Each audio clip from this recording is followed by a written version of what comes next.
Hi friends, எல்லோருக்கும் வணக்கம். எல்லோரும் எப்படி இருக்கீங்க? நல்லா இருக்கீங்களா? இன்றைக்கி அடுத்த பார்ட்டு தான் பார்க்க போகிறோம். அதுக்கு முன்னாடி நீங்கள் செய்ய வேண்டிய விஷயம் என்ன அப்படின்னு கேட்டிங்கன்னா, மறக்காமல் நம்ம மிஸ்ஸஸ் வெல்த்ரிப் சேனலை சப்ஸ்கிரைப் பண்ணிக்கோங்க. அப்போ தான் நான் போடுற வீடியோஸ் எல்லாம் உங்களுக்கு உடனுக்குடனே நோட்டிஃபிகேஷனாக வரும். நீங்கள் பார்க்க முடியும், கதைகளை கேட்கவும் முடியும். வாங்க கதைக்குள்ளே போகலாம் ஃப்ரெண்ட்ஸ். எனக்கு ஒரு விஷயம் என்ன தோணுச்சுன்னா, எங்கள் அம்மா கிட்ட அந்த விஷயத்தை எப்படி நான் சொல்கிறதுன்னு நிறைய குழப்பங்கள் என் மனசில் இருந்துச்சு. இருந்தாலும் நம்ம சொல்லி ஆகணும், ஏன்னா நாளைக்கு வேலைக்கு போகணுங்கிறப்போ நம்ம கண்டிப்பாக சொல்லி தான் ஆகணும் அப்படின்னு தோணுச்சு. சரி அப்படின்னு சொல்லிட்டு அம்மா கிட்ட போய் சொல்கிறதுக்காக போனேன். அம்மா பாத்திரம் வளக்கிட்டு இருந்தாங்க. அம்மா அப்படின்னு கூப்பிட்டேன். அதுக்கு அவங்க என்னடா அப்படின்னு சொல்லி கேட்டாங்க.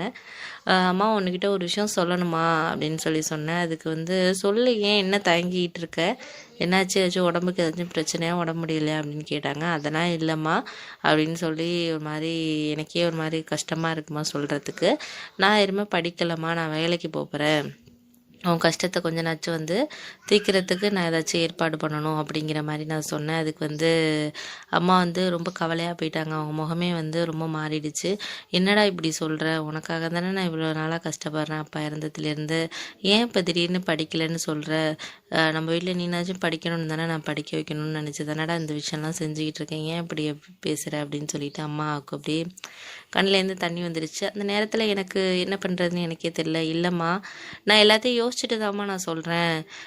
நம்ம தங்கச்சியை நல்லா படிக்க வைப்போம், அவள் இப்போ படிக்கிறா, நான் நல்லா சம்பாதிச்சேன்னா அவளை நல்ல ஒரு பெரிய காலேஜில் நான் படிக்க வைப்பேன், நம்ம தங்கச்சியை படிக்க வைப்போம், அதனால் நீ கவலைப்படாத, நான் படிக்கலைன்னு கவலைப்படாத, எனக்கு இப்போ இந்த முடிவு தான் சரியாக தோணுது, இதுதான் நம்ம குடும்பத்துக்கு ரொம்ப ஏற்றதாக இருக்கும், நீ வீட்டு வேலை பார்க்கறதுனால வர வருமானம் உனக்கு உடம்பு முடியாமல் போயிடுது, அதனால் உன்னை சரியாக பார்த்துக்க முடியலையோன்னு எனக்கு நிறைய மனதுக்குள்ளே கஷ்டம் இருக்குமா, அதனால் என்னால் முடிஞ்ச அளவுக்கு நான் வேலைக்கு போகிறேன் அப்படின்னு சொன்னேன். அதுக்கப்புறம் நான் சொன்ன விஷயங்கள்லாம் அம்மாவுக்கு ஓரளவு அவங்க சமாதானம் ஆனாங்க. அதுக்கப்புறம் சரி அப்படின்னு சொல்லிட்டு மறுநாள் என் ஃப்ரெண்டோட அப்பாக்கிட்டேயே வேலைக்கு போனேன். அவர் எனக்கு கொஞ்சம் கொஞ்சமாக வேலையெல்லாம் கற்றுக் கொடுத்தாரு. எனக்கு போன புதுசில் ஒன்றுமே தெரியும், எல்லாருக்குமே அப்படி தான், ஒரு வேலை தெரியாமல் போகிறோம் அப்படின்னு சொன்னால் கண்டிப்பாக அவங்களுக்கு எல்லா விஷயமும் தெரிஞ்சிருக்காது. போக போக தான் எல்லா விஷயமும் எனக்கு கற்றுக்க ஆரம்பித்தேன்.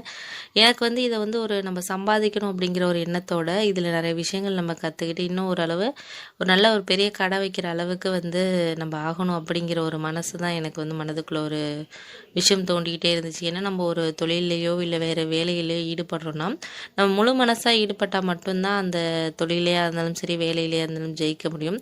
இல்லை நம்ம ஏதோ சம்பளத்துக்காக வேலை பார்க்குறோம் அப்படிங்கிற விஷயத்த மட்டும் பண்ணணும்னா அதுலேருந்து நம்ம எதுவுமே கற்றுக்க முடியாது. அப்பாவும் அடிக்கடி அதான் சொல்லிக்கிட்டு இருப்பார். அதனால் எனக்கு அதுதான் கரெக்டாக பட்டுச்சு. சரின்ட்டு அவர்கிட்ட ஒரு வேலை சொன்னால் நான் 2 வேலையாக செஞ்சு கொடுப்பேன். அதுலேயே அவருக்கு என்ன ரொம்ப பிடிச்சிருந்துச்சு. அவன் என்னோட ஃப்ரெண்டு அவன் காலேஜ் படிச்சுக்கிட்டு இருந்தான்.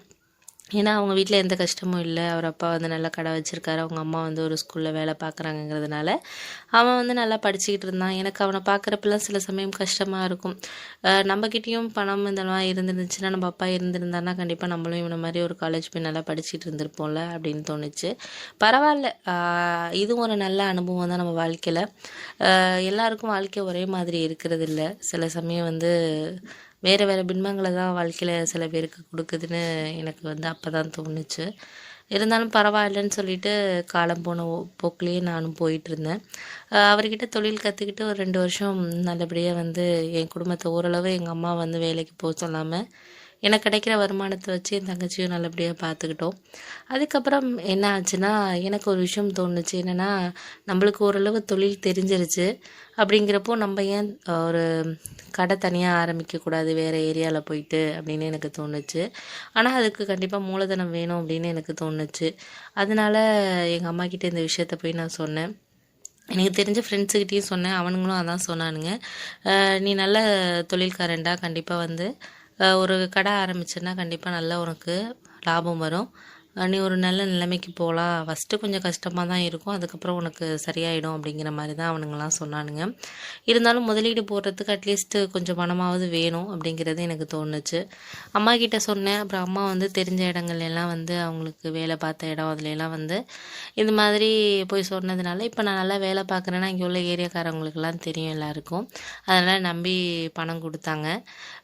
நான் வேலை பார்த்த இடத்துல அவர்கிட்ட சொன்னேன், இது மாதிரி கடை ஆரம்பிக்கப்படின்னு. அவருக்கு ரொம்ப சந்தோஷம். பரவாயில்ல, கஷ்டப்படுற பையன் நல்லபடியாக இருந்தால் பரவாயில்ல, நீ நல்லபடியாக வாழ்க்கையில் இருக்கணும் அப்படின்னு சொல்லிக்கிட்டு இருப்பார் எப்போதுமே. எங்கள் ஏரியாவிலேருந்து ஒரு 2-3 ஏரியா தள்ளி வந்து ஒரு கடை வந்து பிடிச்சேன். இங்கே ஏற்கனவே தெரிஞ்சவங்க கொஞ்சம் பேர் இருந்தாங்க எங்கள் கடைக்கு வரவங்க. அவங்களாம் சொல்லிகிட்டு இருப்பாங்க, எங்கள் ஏரியாவில் இல்லாதனால தான்ப்பா இங்கே வரோம் அப்படின்னு அடிக்கடி சொல்லிக்கிட்டு இருப்பாங்க. அந்த வாய்ப்பை நம்ம பயன்படுத்திக்கணும்னு எனக்கு தோணுச்சு. அந்த ஏரியாவில் போயிட்டு தெரிஞ்சவங்க 2-3 அண்ணனுங்க இருந்தாங்க, அவங்கக்கிட்ட சொல்லி வச்சுருந்தேன். இந்த விலைக்கு கொஞ்சம் வாடகைக்கு கடை இருக்கிற மாதிரி பாருங்கண்ணே அப்படின்னு சொல்லியிருந்தேன். அப்போ அவர் ஒருத்தர் சொன்னார், என்னோட சித்தப்பா வந்து இந்த மாதிரி கடை ஒன்று காலியாக தான்ப்பா இருக்குது, நீ வேணால் அதில் வச்சுக்கிறியா கடை அப்படின்னு சொல்லி கேட்டாங்க.